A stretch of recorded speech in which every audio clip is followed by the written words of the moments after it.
There is a mystery unfolding in Port Charles right now, and it has everything. A dead woman, a secret baby, a burned photograph, and a man with answers he refuses to give. Ethan Lovett is back on General Hospital, and nothing about his return is straightforward. If you think you already know what's going on with him and the baby girl named Phoebe, think again, because the writers have been very deliberately leaving doors open. And what's behind those doors might be something none of us have fully anticipated yet. Let's start with what we actually know. Ethan Lovett, played by Nathan Dean, has been confirmed to have a significant connection to a woman named Delilah Wilson. They work together on a job, the nature of which is still shrouded in mystery, and the fact that Delilah was blowing Ethan a kiss in a photograph he later burned makes it clear that their relationship went beyond the purely professional.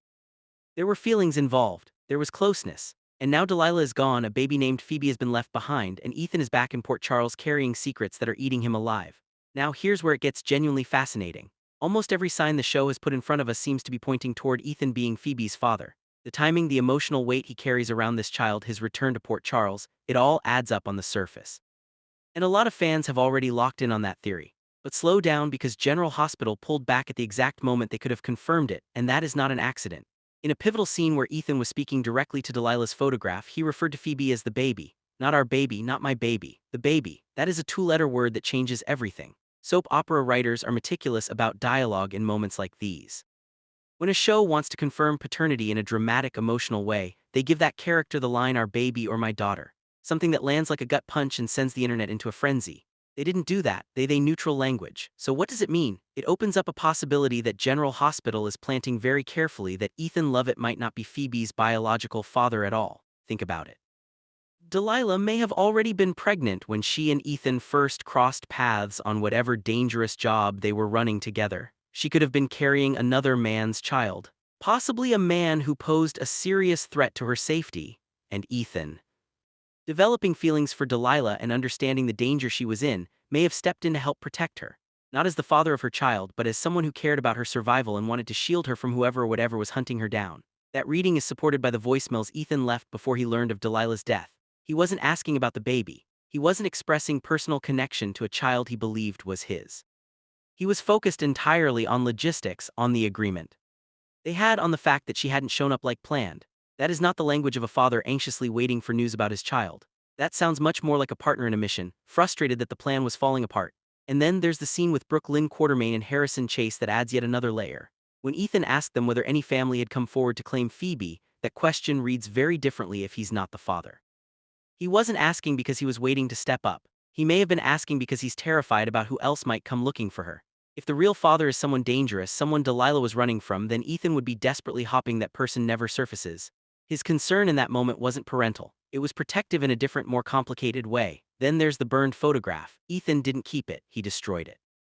That is a man trying to erase a trail, to sever visible connections, to make sure that whatever darkness surrounded Delilah doesn't follow him or follow Phoebe.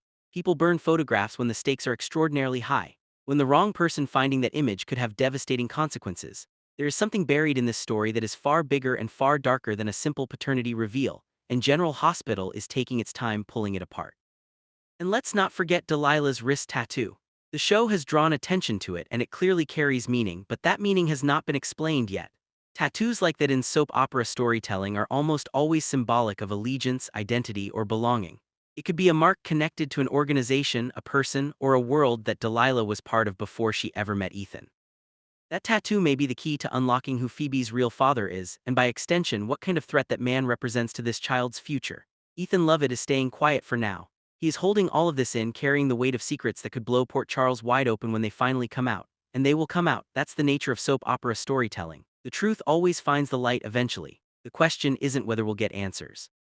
The question is how explosive those answers are going to be, and how many people are going to be rocked when the full picture finally emerges. This is one of the most intriguing mysteries General Hospital has built in a long time. Keep watching, because Ethan's story is only just getting started, and something tells us the biggest revelations are still ahead. What is going on, everyone? Welcome back to the channel. And if you are new here, do yourself a favor and hit that subscribe button right now, because we cover every twist, every confrontation, and every gut punch moment that General Hospital throws at us. And today, we have got a big one. Wednesday, June 10th episode is bringing one of the most emotionally charged scenes of the week. And it centers on a woman who does not mince words, does not sugarcoat hard truths, and will look you dead in the eye and tell you exactly what you need to hear, whether you want to hear it or not. We are talking about Aunt Stella Henry, played brilliantly by Vernee Watson, and the moment she steps in and stops a war between Portia Robinson and Curtis Ashford dead in its tracks with one devastating line that hits like a sledgehammer. Let's break it all down. So let's set the stage here because context matters enormously with this storyline. Portia Robinson, played by Brooke Kerr, is about to have a baby. A new life is coming, and what should be one of the happiest, most celebratory chapters in her story has become a battleground because Portia and Curtis Ashford, played by, cannot seem to find peace with each other long enough to be in the same room without things igniting. Tuesday's episode already showed us a glimpse of the friction building at Portia's baby shower, with Curtis clashing with Isaiah Gannons and Portia taking a sharp jab at Curtis that left even their daughter Trina visibly shaken. And now on Wednesday, that tension is not going away. It is escalating. It is threatening to consume the entire event, and the people around them are caught in the crossfire. Enter Stella Henry. And when Stella walks into a room where her family is tearing itself apart, she does not stand quietly in the corner and wait for things to calm down on their own. That is not who Stella is. She has spent her entire life pouring herself into this family, into Curtis, into his journey, into the relationships that make up the foundation of everything she holds dear. And when she sees that foundation cracking, she speaks. She always speaks. And on Wednesday, what she says to both Portia and Curtis is the kind of line that stops a scene cold and forces everyone in the room, including the audience at home, to sit with the weight of it. Because if that's all you care about, it's your kids that are going to lose. That is the line. Short, direct, undeniable, and every single word of it lands exactly where it is supposed to. Stella is not yelling, she is not performing. She is delivering a truth that has been building for a long time, and she is pointing it straight at the two people who need to hear it most. This is not about you, she is saying. This stopped being about you the moment children came into the picture. And if you cannot see that, if you are so consumed by your own conflict that you cannot step back and look at what your kids are watching, what they're absorbing, what they are going to carry forward from this, then you are losing sight of what actually matters. Let's talk about what makes this moment so powerful, and so specifically Stella. Vernee Watson has been playing this character for years now, and the reason Stella resonates so deeply with General Hospital audiences is because she is never wrong without knowing it. She is not a character who meddles out of nosiness or inserts herself into drama for the entertainment of it. When Stella shows up, it is because something real is at stake. She has seen what family destruction looks like. She has lived through loss and grief and the kind of wounds that do not heal cleanly. And when she looks at Portia and Curtis fighting the way they have been fighting, she's not seeing two people having a disagreement. She's seeing a pattern. And she knows where that pattern leads if nobody hits the brakes. Now think about the specific weight of those words in the context of what is happening in this family right now. Trina Robinson, played by Tabyana Ali, is already caught in the middle of all of this. Tuesday's episode made that very clear. She watched her parents take shots at each other during what was supposed to be a joyful occasion, and the look on her face said everything that the script did not have to spell out. Trina is not a child. She is a young adult who has been through more than most people twice her age, and she is watching her family fracture in real time, and now there is a new baby coming.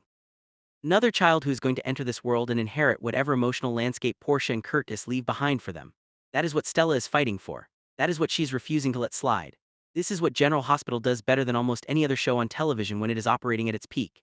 It takes the big explosive storylines and balances them with deeply human, intimate moments that remind you why you fell in love with these characters in the first place. Stella Henry has always been the conscience of this corner of Port Charles.